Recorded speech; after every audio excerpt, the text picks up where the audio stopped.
Hyderabad parliament BRS సన్నాహక సమావేశంలో కేటీఆర్ మాట్లాడుతున్నారు. లైవ్ లో చూద్దాం. కేజ్రీవాల్ ఇన్మే హై, కాంగ్రెస్ మే ఓ తాకత్ నహీ హై. ఇతనే చెప్తలేని మాట నేను ఇలా మీరు చూడండి, దేశం అంతటా ఎవరు ఆపగలుగుతున్నారు బీజేపీని? కేవలం బలంగా ఉన్న ప్రాంతీయ నాయకులు ఆపగలుగుతున్నారు తప్ప కాంగ్రెస్ లో ఆ పరిస్థితి లేదు. ఇక దానిలా ఇక్కడున్న కాంగ్రెస్ అయితే చాలా విచిత్రమైన కాంగ్రెస్. ఈ కాంగ్రెస్ అసలు ఇది కాంగ్రెసా బీజేపీ అర్థం కాదు మనకు కొద్దిసేపు చూస్తే. आप एक मिनट सोचो, ऊपर राहुल गांधी है दिल्ली में, उन्होंने क्या बोलते? चौकीदार चोर है बोलते, चौकीदार चोर है अंटाరు. మరి ఇక్కడున్న రేవంత్ రెడ్డి ఏమో नहीं चौकीदार नहीं है इनो, चोर नहीं है इनो, हमारे बड़े भाई है. चौकीदार चोर है ఆయన అంటాడు, ఈయననేమో బడే భాయ్ है हमारे అని ఈయన అంటాడు. ఇంకొక మాట మీరు ఆలోచించండి, अदानी के लिए काम करते प्रधानी और राहुल गांधी अंटाడు. अदानी के लिए काम करते प्रधानी राहुल गांधी का बोलना है. यहां पे रेवंत रेड्डी क्या कर रहे? जाके अदानी से गले मिलते दावोस में, क्योंकि ठंड ज्यादा है वहां पे, गले मिल लिए, वहां डील कर लिए, दोनों कस के पकड़ लेके फोटोग्राफ ले रहे. అంటే అదాని దొంగనా దొరనా చెప్పు మరి నువ్వు. మీ రాహుల్ గాంధీ ఏమో అదాని మంచోడు కాదంటాడు, రేవంత్ రెడ్డి మాత్రం అదాని సక్కటోడు సొక్కం మనిషి ఈయన చెప్తాడు. गुजरात मॉडल बेकार है, फेक है, ये राहुल गांधी का बोलना है. अब यहां पे हमारे छोटे भाई नरेंद्र मोदी के छोटे भाई रेवंत रेड्डी का बोलना है कि तेलंगाना को मैं गुजरात के रास्ते पे ले जाता हूं, गुजरात मॉडल बनाता हूं. ఇక్కడ ఈయన మాట్లాడుతాడు. लिकर स्कैम कुछ नहीं है, अरविंद केजरीवाल को अरेस्ट करना ना इंसाफ है, ये अच्छी बात नहीं है అని రాహుల్ గాంధీ అంటాడు.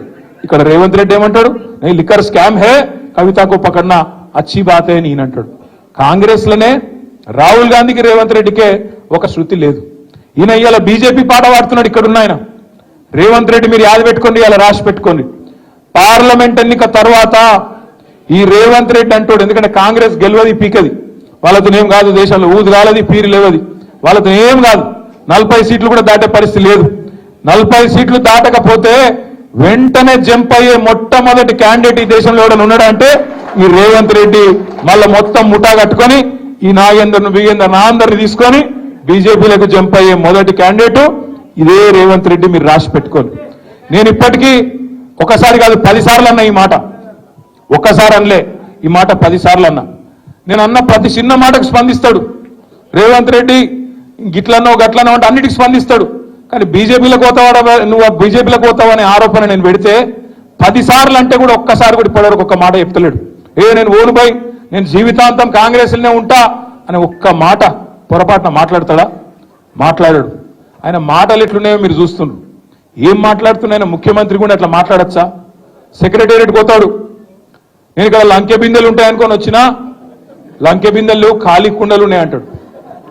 ఇప్పుడు నేను అడుగుతున్న ఒకటే, మీకు లంకె బిందెలు అంటే వాటి కోసం ఎవరు తిరుగుతారు?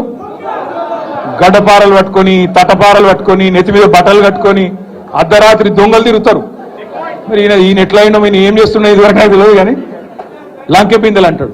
నిన్నగాక మొన్న అలా చూసిన మహబూబ్నగర్లో మాట్లాడుతాడు. నేను ఏమంటాడు? కొడుకుల్లారా పేగులు మెడలు వేసుకుంటా అంటాడు. పేగులు మెడలు వేసుకుంటేంది రావులా? నాకు అర్థం కాక అడుగుతా. అరే నువ్వు ముఖ్యమంత్రివా లేకపోతే బోటి కొట్టేటోనువా? పేగులు మెడలు వేసుకునేది నాకు అర్థం కాదు. పేగులు మెడలు వేసుకొని తిరుగుతాడు ఎవడన్నా ముఖ్యమంత్రి? ఇంత బేకార్ మాటలు మాట్లాడతారా ముఖ్యమంత్రి స్థాయిలో? ఇంకా అంటుండు జేబుల కత్తెర పెట్టుకొని తిరుగుతున్నా నేను అంటాడు.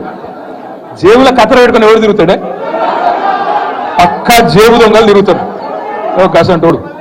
అయ్యా రేవంత్ రెడ్డి గారు, జేబుల కత్తెర జర పైలం అటు ఇటు అయితే డేంజర్ ఉంటుంది సుమా, చాలా డేంజర్, జాగ్రత్తగా పెట్టుకోండి.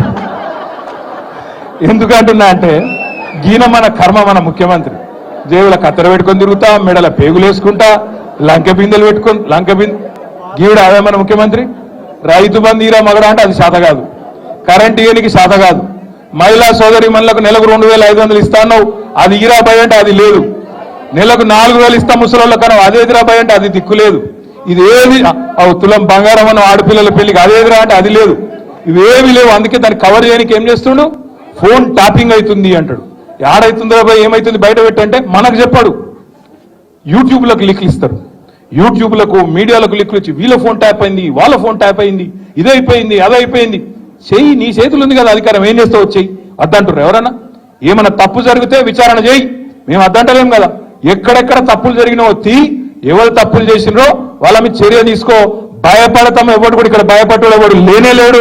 నువ్వు ఎంటిగా కూడా వీకలేవనే మాట కూడా నేను విజ్ఞప్తి చేస్తా ఉన్నా. మీరు దయచేసి నేను మిమ్మల్ని కోరేది ఒకటే, మనం వీటికి ఆగం కావద్దు.